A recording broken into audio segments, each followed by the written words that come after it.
Азирет Нурислам Орутаев, 11. Главный тренер футбольного клуба «Алга» Сергей Попов.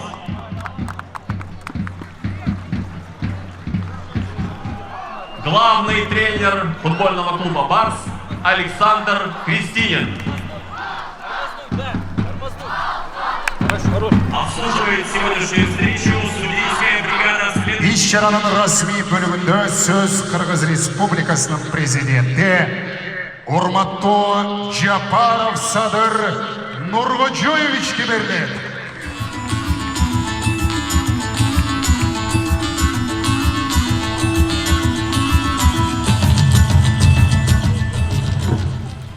Урматтуу Бишкек шаарынын тургундары, кымбаттуу спортчулар жана спорт сүйүүчүлөр, учурда Борбор калабыз өлкөнүн экономикалык, транспорттук, илимий жана маданий очогу катары өнүгүүнүн жолунда ишенимдүү бара жаткан маалы.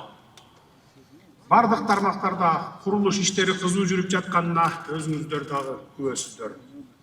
Утурумдук ыңгайсыздык болгону менен бишкектиктер жана Ордо шаарыбызга келген меймандар үчүн ыңгайлуу жана башка жакшы шарттарды түзүүгө болгон күч аракеттерибизди жумшап жатабыз. Себеби Бишкек бул өлкөбүздүн визиттик карты, мамлекетибиздин жүзү. Борборубузда спорт инфратүзүмүн өнүктүрүүгө артыкчылык берилип жаткандыгы мына ошондой иш аракеттерибиздин бир бөлүгү. Бүгүн ачылып жаткан спорттук жай заманбап көп тармактуу Алга спорт комплекси дагы ошол алдыга койгон максаттарыбыздын четинен иш жүзүнө ашып жаткандыгынын ачык далили. Бул саамалык калк саламаттыгы жана жаштардын өсүшү үчүн чоң мүмкүнчүлүк. Мына ошондуктан калкыбыздын ден соолугуна кам көрүүгө багытталган бүгүнкү спорт комплексинин ачылышы менен баарыңыздарды мамлекетибизге сыймык алып келсин, урматтуу мекендештер. Кут болсун жаңы стадион.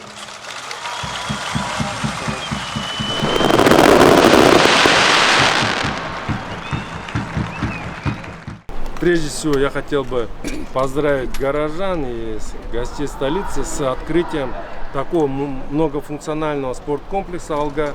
В 1954 году данная территория была обозначена как спорткомплекс «Трудовые резервы», и с обретением независимости практически в этот спорткомплекс не вкладывалось, и оно разрушалось. С первых дней мы подготовили уже проект по восстановлению и реализации уже нового спорткомплекса, это «Алга». Согласно принятых решений, в апреле месяце мы приступили к сносу. В мае 2024 года мы приступили к строительству. В мае 2025 года, то есть в течение одного года, мы завершили уже строительство данного спорткомплекса. Здесь будет базироваться футбольная команда «Алга» города Бишкек. Мы также создали условия для реализации других направлений спорта. Это у нас есть малый зал для футбола, для тренажерные залы и для борьбы. Эти условия созданы. Также воркаут-зоны, другие площадки. Если вкратце сказать, что здесь было построено, то это стадион на 3000 мест. Футбольное поле, она соответствует требованиям FIFA 4. И также тренировочные два поля, одно искусственное, другое естественное. И гостиница на 140 мест.